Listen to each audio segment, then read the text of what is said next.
Szanowni Państwo, rozpoczął się właśnie 22. Festiwal Nauki. Naszą gościnią była dzisiaj profesor Friederike Eigler z Georgetown University ze wspaniałym wykładem o różnych sposobach pamiętania. O tym, że dyskurs pamięci zależy od osób, które tę pamięć kultywują. I dla naszego regionu, dla naszego uniwersytetu ten wykład był niezwykle ważny.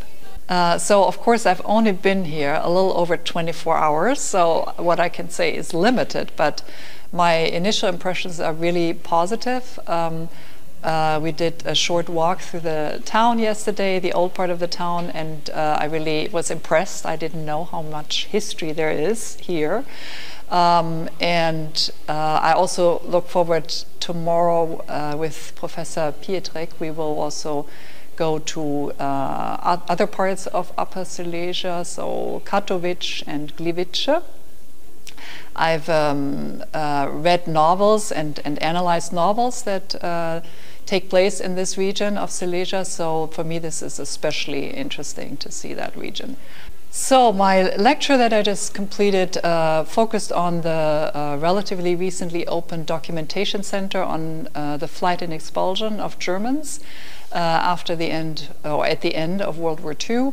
My argument was that it's very successful overall in contextualizing these events, whereas earlier examples or plans were rather decontextualized, and for that reason very controversial both in Germany but also in Poland and other countries. So that, in a nutshell, was my paper. I would like to start out by thanking Professor Pietrek and Professor Marczenkiewicz for the invitation to come here to University of Opol. Okay. This is my first time here. I've been to Wrocław before, but not to this part of the country. And I've already seen a little bit of the city yesterday, and I enjoyed that a lot. I will see more of the region tomorrow. And also this morning, I had the opportunity to meet some of the students who study German, and that was really quite impressive to see how fluent everyone is in German. I teach German also at Georgetown University in the US, so I'm used to seeing students struggling far more with the language.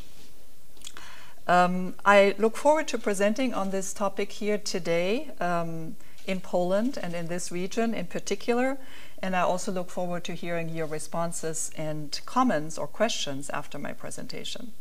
Unfortunately, I do not speak any Polish, so I hope my presentation in English and a few words in German also will work for everyone. Please ask if anything is unclear.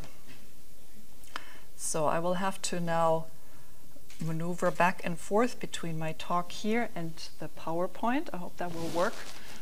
So I want to start out with an overview of my presentation. So I will talk briefly about my disciplinary background, which of course is not in museum studies, but in literary studies. And I will, because I'm a literary scholar, I will briefly talk about a particular novel, namely Lenz Heimatmuseum. I will then present my argument in a nutshell, and in a different context we could finish there, but instead I will continue my talk and then present evidence and examples of my argument. Then in the second part, as you can see, I will present some of the controversies around earlier plans for a documentation center on flight and expulsion of Germans at the end of the Second World War. I will only present brief aspects of this. You could spend hours talking about this, but that's not my main interest here. The main part of my presentation will focus on the new documentation center and its permanent exhibition, which opened only a few years ago. I will focus on the scope, content, and spatial configurations of this exhibition and its achievements and challenges.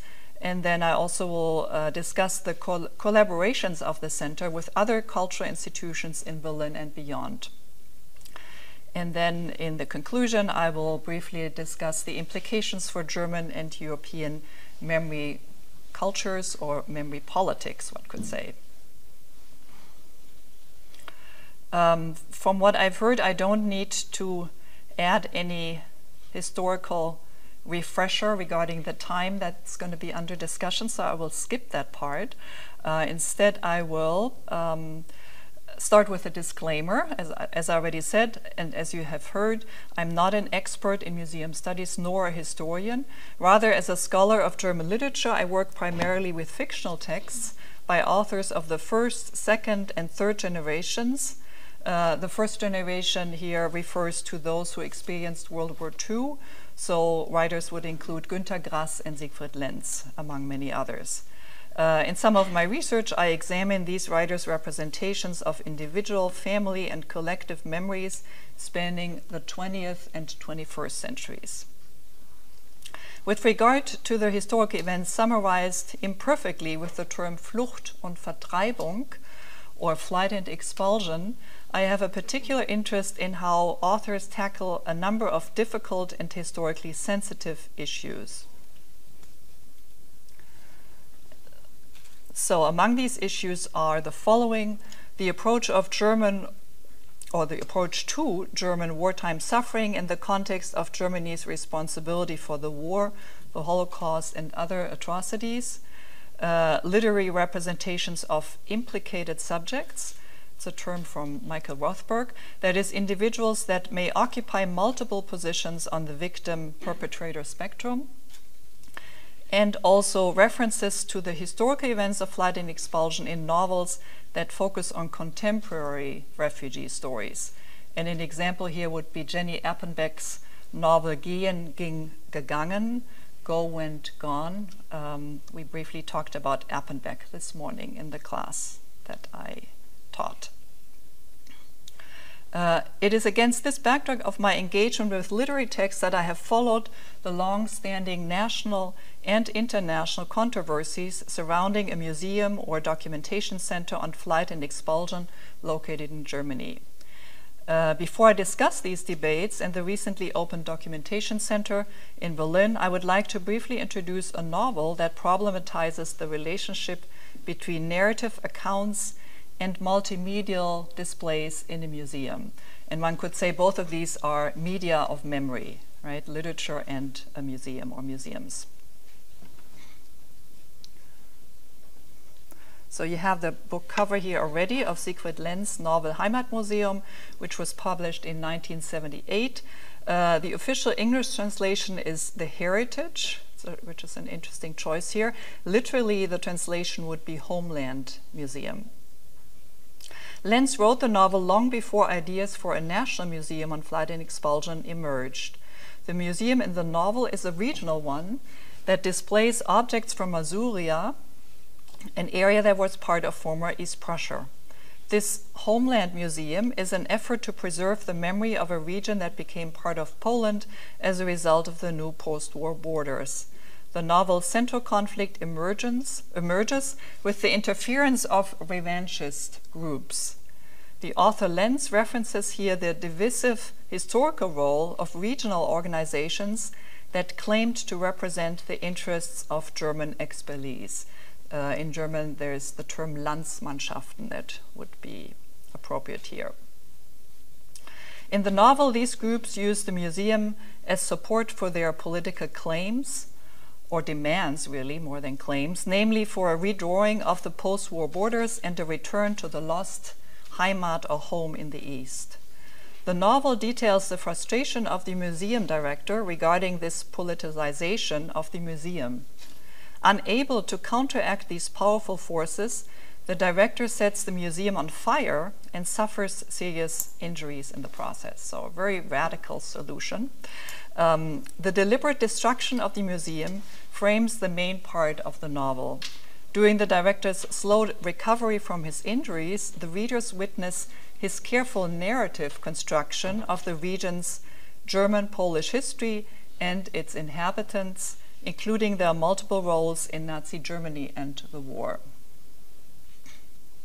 Significantly, the author Lenz has characterized his novel as the real Homeland Museum, or das eigentliche Heimatmuseum. Lenz's depiction of a regional museum of the lost homeland is of course distinct from the role of a documentation center on flight and expulsion, but his stark juxtaposition of a museum and a novel as two different media of memory, as I said, highlights the intensely politicized and divisive discourses on flight and expulsion, especially during the 1970s and 80s. It also underscores the potential of literary accounts. Within the novel, the revanchist groups use the museum as a means for fostering what one could call restorative nostalgia. And that means seeking a completely unrealistic return to the pre-war status.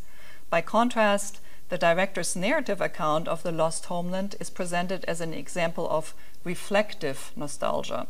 That is, an awareness that the past can only be remembered, not reconstituted. These terms are from scholar of Slavic studies, Svetlana Boym, and I find these terms quite helpful because they don't just criticize any type of nostalgia, but only particular kinds of nostalgia.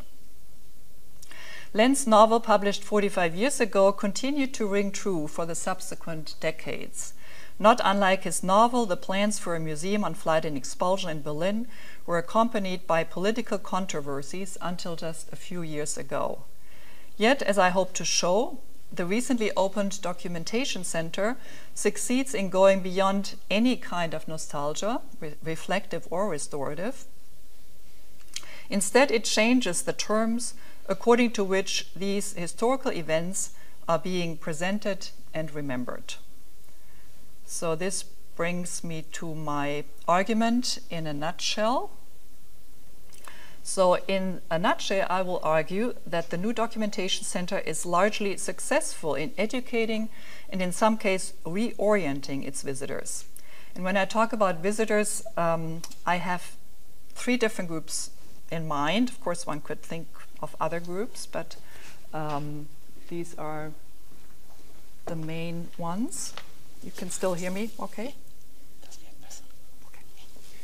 So you have to raise your hand if you can't hear me. You can hear me okay? So, visitors of the documentation center. The first group, I would say, are young people and others, at least among Germans, with no or with limited knowledge of the ideological battles in the years preceding the opening of the center. There are regular tours for schools offered by the documentation center. I'm unsure if this lack of awareness also applies to young people in Poland, so you would have to tell me about that. So lack of awareness regarding the ideological struggles, that's what I'm referring to. The second group would be descendants of German expellees, who may come with some degree of nostalgia for the lost Heimat or lost homeland in the East. And last but not least, visitors who are skeptical about the mission of the center. That includes many of the 1968 generation and also of my generation, which is the subsequent generation, who came of age in the 1970s and 1980s. Many of my generation, the previous one, associated flight and expulsion with the political right, and there was a pronounced lack of interest and also emotional distance. For me personally, that only changed really with my own scholarship and research and by reading novels about this period, including by Horst Bienek, an interest that I share with Daniel Pietrek. So part of this group of skeptical visitors, I presume, would also be many visitors from Poland and the Czech Republic. Again, I'm not sure, but that would be my guess.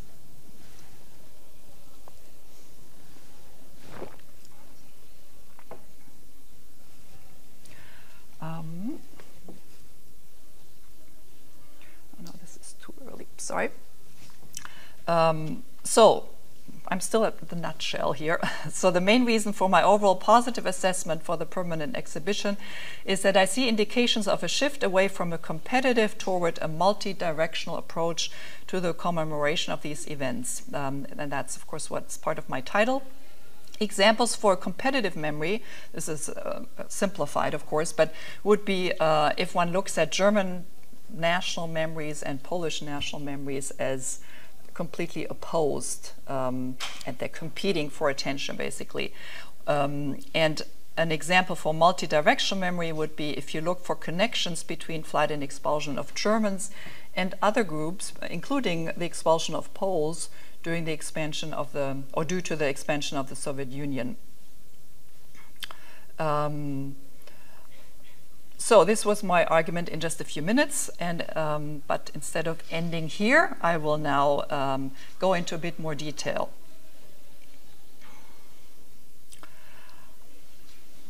So as I mentioned earlier, I will first talk briefly about the controversies regarding earlier plans for a museum or documentation center. And I will try to keep this relatively short and just focus on a few important points or dates. In the year 2000, the Bund der Vertriebenen, or BDV, and in English, the Federation of Expellees, that used to be a rather powerful organization in Germany, is no longer the case, but they voted in favor of creating the private foundation Zentrum gegen Vertreibungen, Center Against Expulsions. Efforts to build a center against expulsions located in Berlin were spearheaded by Erika Steinbach, the prominent and controversial director of the BDV from 1998 to 2014, and since 2022, member of the right-wing party AfD, or Alternative for Germany. I don't want to give it too much attention, but I will show you briefly a photo that got a lot of attention in both Germany and in Poland, and you may have seen it before, I don't know, but it's this one. I don't know what kind of journal or magazine this is, but it's basically showing Erika Steinbach commanding the then Chancellor Schröder, right, with her goals of creating this kind of a center that was presented in highly divisive and controversial ways. Have you seen this photo before, some of you? Maybe the older among us. So there was a lot of pushback, of course, from German officials when they saw this representation. As you saw, she had Nazi insignia, right?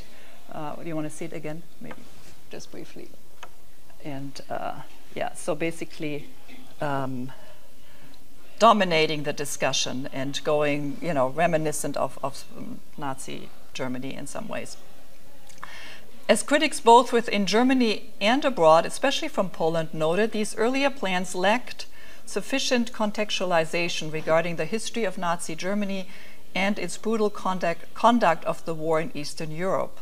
By the same token, focusing on Poland's responsibility for the initial phase of the so-called wild, that means uncoordinated and often violent, expulsions of ethnic Germans, risked portraying nations that were among the main victims of Nazi Germany as perpetrators, and conversely Germans merely as victims. So that was one of the big issues.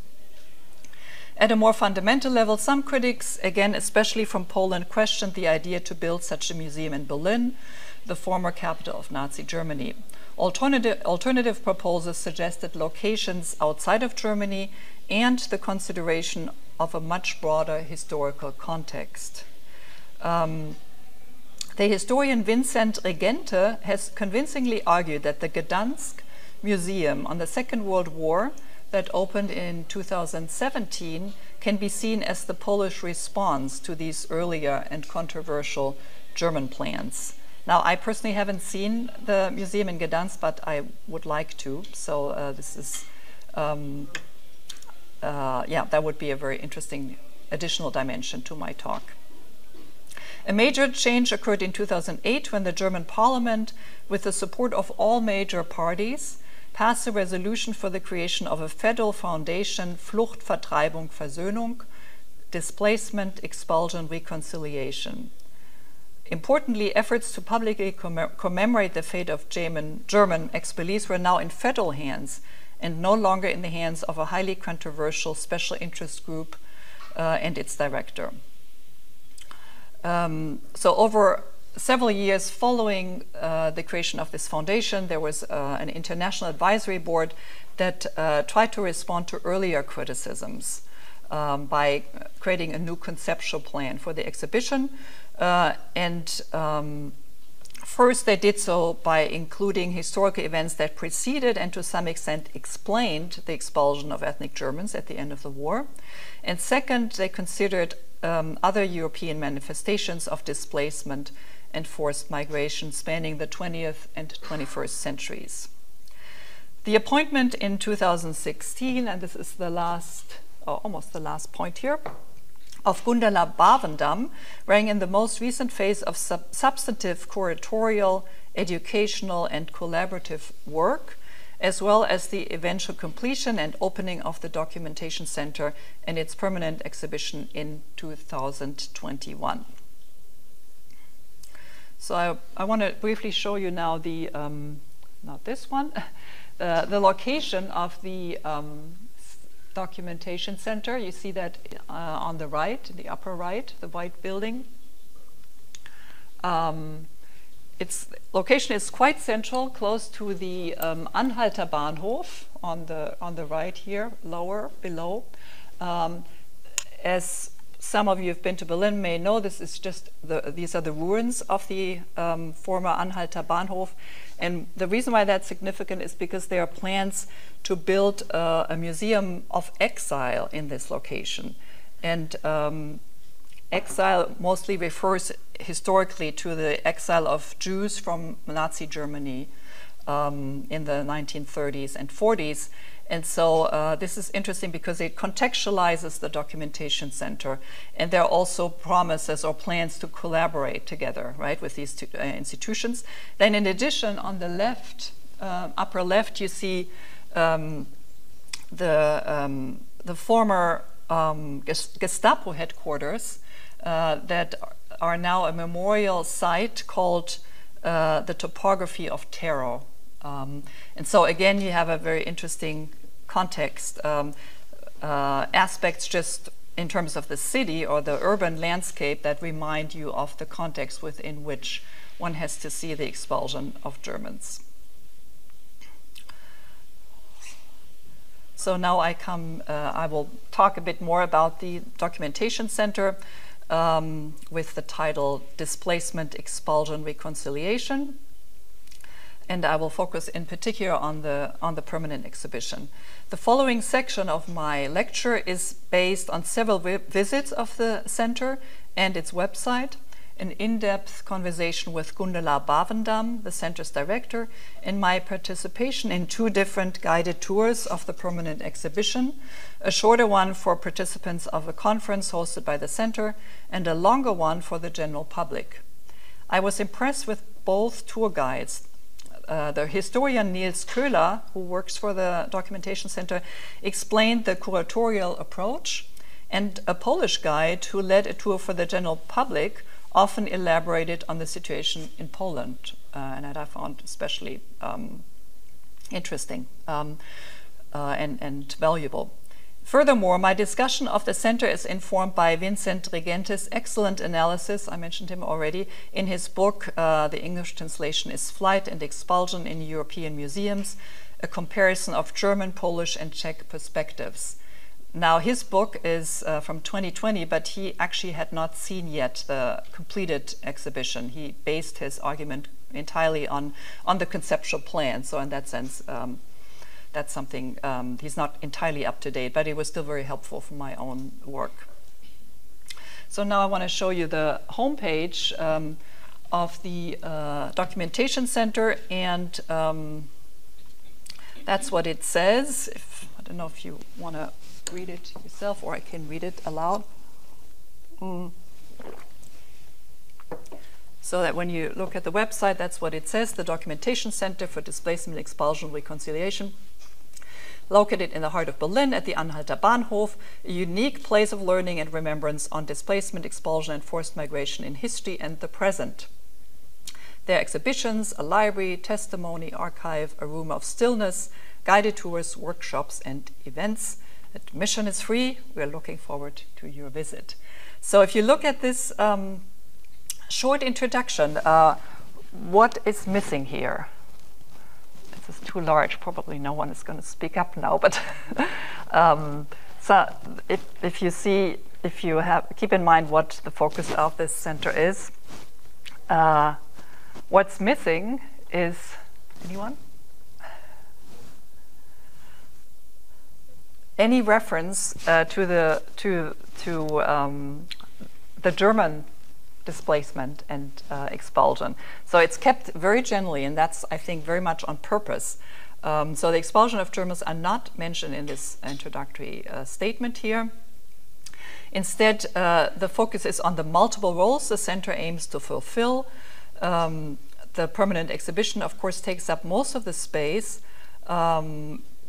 but there's also room for special exhibitions, a library and an archive, open to scholars, educators, and descendants of expellees researching their family history, and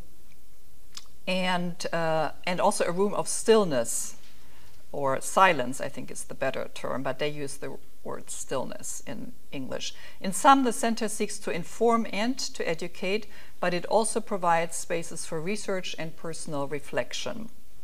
And so personal reflection, I just thought I would show you this room. I think it's quite stunning. It's a very large room. You don't get the sense when you see the photo maybe, but so this is, as you can see, there's references to water and to the sky, and you can sit there are chairs, and just reflect. So that's part of the documentation center.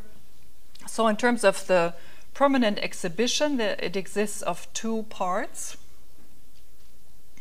They are located on separate floors, and each has a distinct conceptual approach, spatial layout and lighting.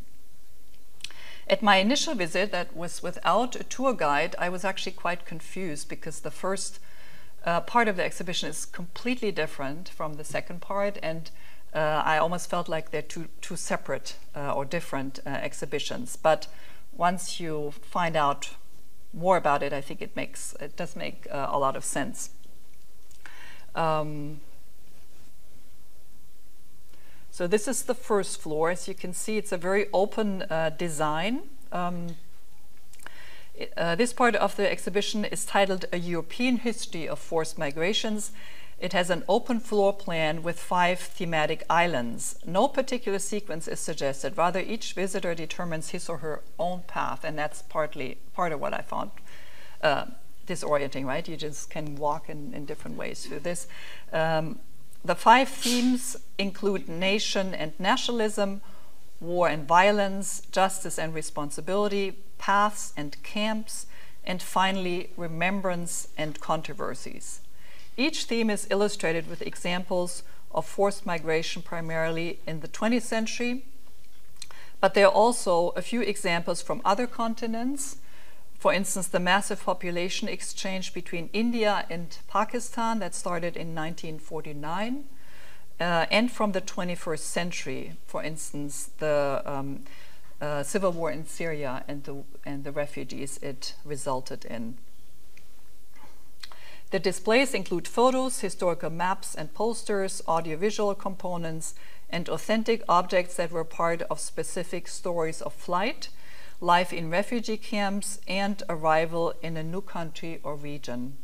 Among the displayed objects are heavily used cell phones, for instance, completely central these days, children's toys, and a range of passports and ID cards.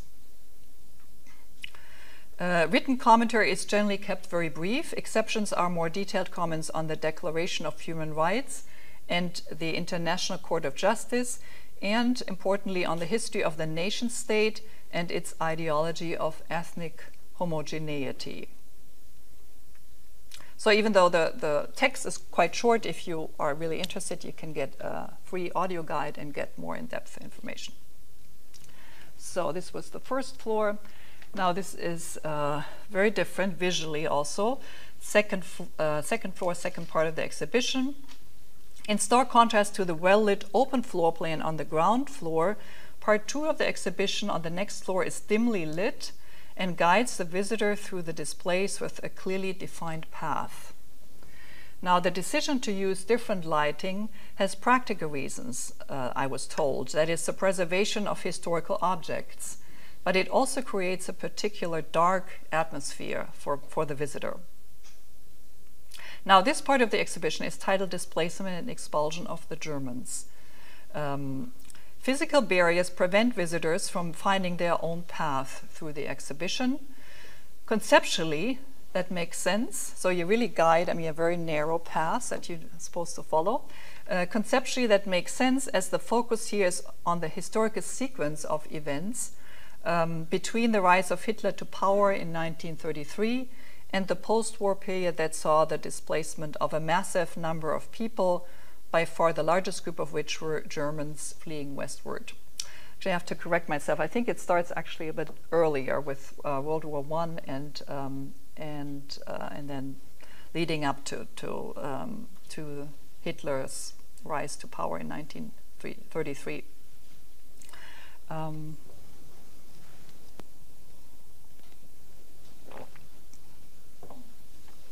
Overall, the spatial configuration of this part of the exhibition supports the goal of contextualizing the flight and expulsion of Germans by providing information on Nazi Germany, in particular on its forced resettlement of large groups of people, especially within Poland, as a manifestation of Nazi race ideology and an instrument of ethnic cleansing, and in the case of Jews, as a precursor to genocide. So forced resettlement is first thematized in this context. Even more so than on the first floor, a range of authentic objects illustrate the flight and expulsion of millions starting in 1944 and lasting into the early post-war years. Now this is millions of Germans in this case. They include iconic objects such as a large wagon and wooden boxes used to transport a limited amount of household goods, or objects of symbolic significance, like a house key or a food container. So you see some of these objects here in this example. Significantly, the curatorial team decided against the display of iconic photographs. I found that really interesting. For instance, there is no visual representation of East Prussians fleeing by foot ahead of the Russian army across a narrow strip of land at the Baltic Sea. This is west of Königsberg then, or Kaliningrad today. And they fled, of course, under extreme winter conditions in 1944 and 45. These representations are frequently associated with flight and expulsion in Germany, at least. And even though the exhibition doesn't include them, I don't know if you're familiar with them, so I thought I would at least show it to you very briefly. It's not a good quality, but this is the kind of photo that many associate with, in German, associate with flight and expulsion.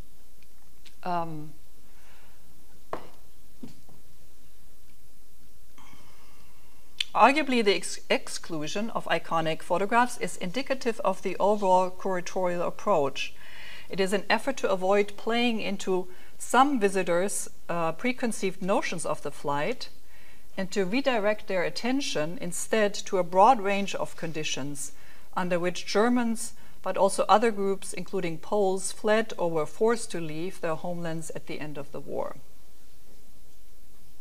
Overall, the exhibition balances the presentation of individual life stories with plenty of contextual historical information.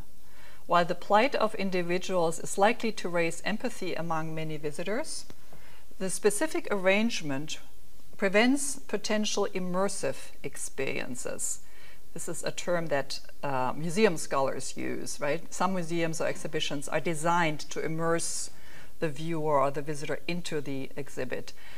Here in this case, I think it's designed in a way not to prevent that kind of immersion, which is maybe somewhat of a challenge because, of course, you're talking here about very tragic human stories.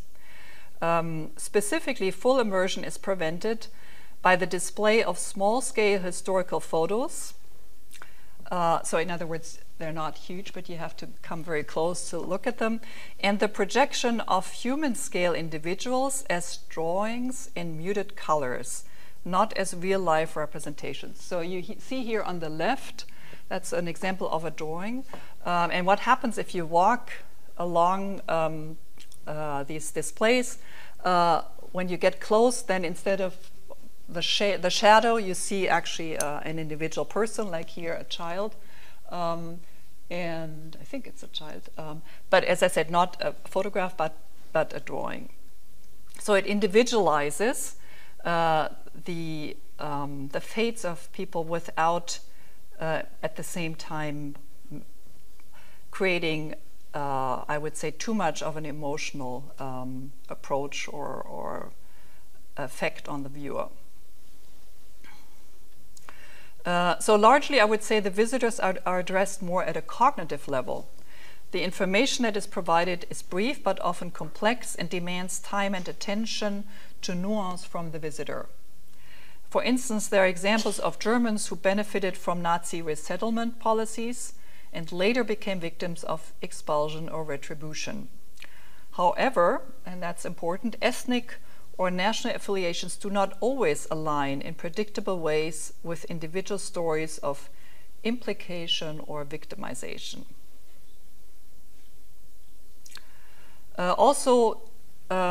The commentaries largely refrain from providing conclusive moral evaluations of individual life stories.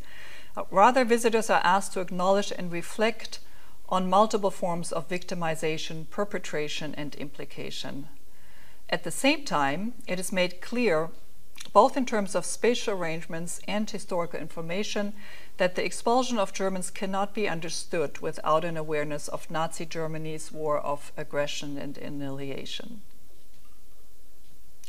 So, considering the long-standing controversies preceding the creation of the Documentation Center, I find the scope, content, and curatorial approach of the permanent exhibition largely convincing, and I already said that at the beginning.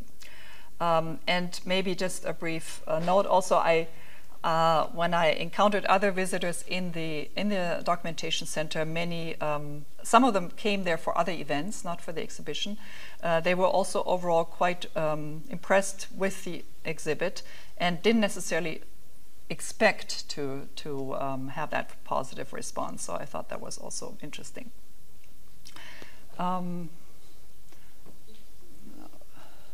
So I come here to my overall assessment, but also to some critical points. Despite this overall positive assessment, I want to mention two aspects that I find less convincing. The first one concerns the historical contextualization, and the second one relates to the presentation of contemporary examples of displacement. So the manner in which the genocide of European Jews is included in the exhibition presents a challenge. Presently, only a small segment of the permanent exhibition that contextualizes flight and expulsion is devoted to the Holocaust. When I mentioned this to a tour guide during a tour, he pointed out that there are other locations and institutions in Berlin devoted to information on and commemoration of the Holocaust, especially the Memorial for the Murdered Jews of Europe in the city center that many of you may know, and also its documentation center, right? That's an important part of it. This is a valid point, I think, but it could be made more explicit in the written commentary on this part of the exhibit. My second criticism is closely linked to the conceptual plan, namely the focus on forced migration within Europe. And this concerns now other instances, not the expulsion of Germans. While the reasons for this focus hark back to the Foundation's core missions and are perhaps also pragmatic in nature, namely there is of course limited space in a documentation center of this nature, the focus on Europe has severe limitations, especially when it comes to contemporary examples of displacement that are mostly of global dimensions, as you know. For instance, there is currently little conceptual space to address Europe's own efforts to largely close its borders to refugees and migrants from outside of Europe. And those are, of course, very difficult political issues, but there isn't much room for that kind of topic within the documentation center. So I will now briefly talk about outreach efforts and collaboration with other institutions. So these are activities that go beyond the exhibition. So additional activities include special exhibitions, workshops and conferences, publications, readings, book presentations, and educational sessions for students at different grade levels. And importantly, many of these events and activities are collaborative in nature. And the first example is the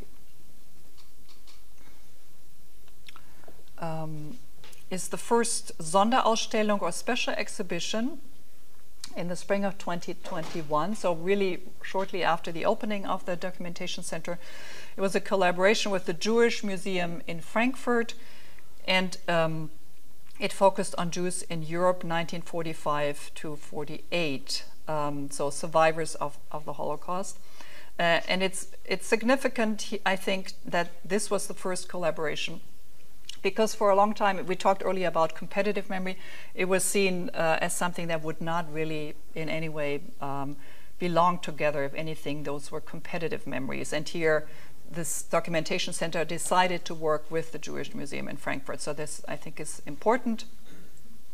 Another example, very different example for collaboration, is a 2023 conference hosted by the center. The title was Displacement and Exile in Eastern Europe, Power and Paralysis. And the focus was the war in Ukraine. It was co-organized, again, by an important German association, the German Association for East European Studies, or DGO in German. This is the poster for the conference. It's hard to read, right? But I actually attended the conference last year, and it was very timely. It brought together exiled artists, scholars, and journalists from Ukraine, Belarus, and Russia, as well as a range of German organizations that provide support to Ukrainians displaced by Russia's war against Ukraine starting in early 2022. Taken together, these examples illustrate the Foundation's outreach efforts, that is, its eagerness to work with a range of institutions, several of which focus on the commemoration of other aspects of 20th and 21st German and European history.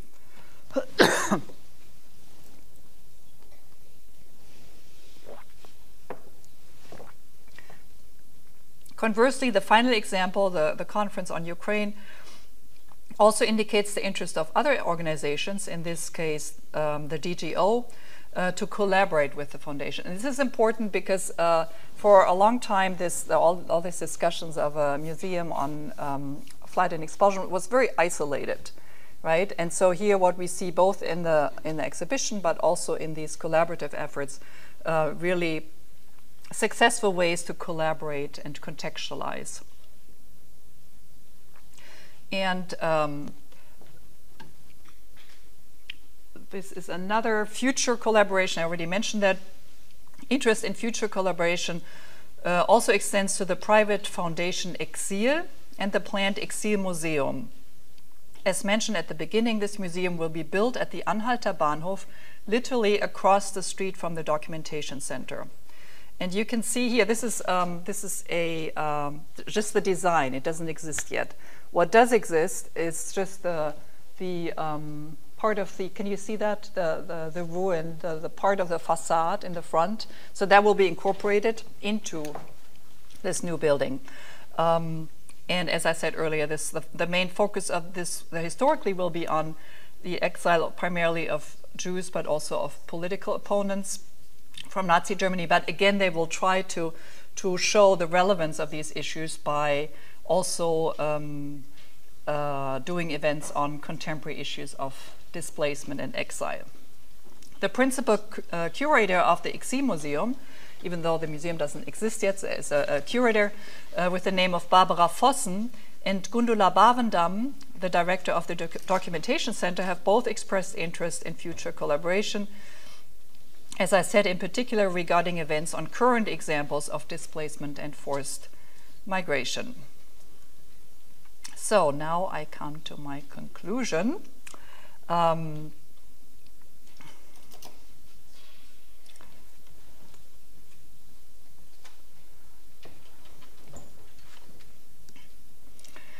My discussion of the Documentation Center and the permanent exhibition has identified two important and related shifts. A shift from competitive to multi-directional memory regarding flight and expulsion, and related efforts to move away from a national lens to a transnational European approach to the histories of forced migration and displacement. As mentioned above, some of the earlier criticism of a museum of flight and expulsion was fueled by concerns that a focus on German expellees may reverse the perpetrator-victim constellation, or at the very least that it may distract from Germany's responsibility for the war and related atrocities. The permanent exhibition, that's my assessment, is successful in shifting away from such a national or competitive lens. As I have shown, the exhibition largely succeeds in underscoring the interrelated narratives of primarily German perpetration and varied narratives of implication and victimization. Put differently, the commemoration of German expellees is no longer displacing or even replacing other national histories of victimization. Furthermore, the center's proximity to other important institutions in the urban and memorial landscape of Berlin, as I've shown, that includes the topography of terror and the Anhalter Bahnhof and the planned Exile Museum, carries symbolic significance. In light of the center's collaborative efforts, this location has the potential for changing the terms under which the historical events of flight and expulsion are being addressed and remembered, both nationally and transnationally. In brief, this constellation is multi-directional, both literally and figuratively. And, not quite, almost. So I was going to show you again the photo of the bird's view of the Documentation Center, but you remember that, right? So in that sense, the urban constellation is symbolic, or for what's happening in substantive ways. So almost at the end, but I would like to conclude with a somewhat cautionary note. While I have indicated above that what I consider to be major achievements of the Foundation and the Documentation Center, what is missing to date is a broad interest on the side of the public. So I've been there now repeatedly, as I mentioned, and individual events, for instance, the conference on Ukraine, draw substantial audiences. But the permanent exhibition does not seem to be on the map yet, neither for Berliners and other Germans, nor for tourists. So mostly when I've been there, it seems like the staff is larger than the visitors. Of course, there are exceptions when there are school classes that visit and have guided tours. But in general, there haven't been that many visitors, at least that's my experience.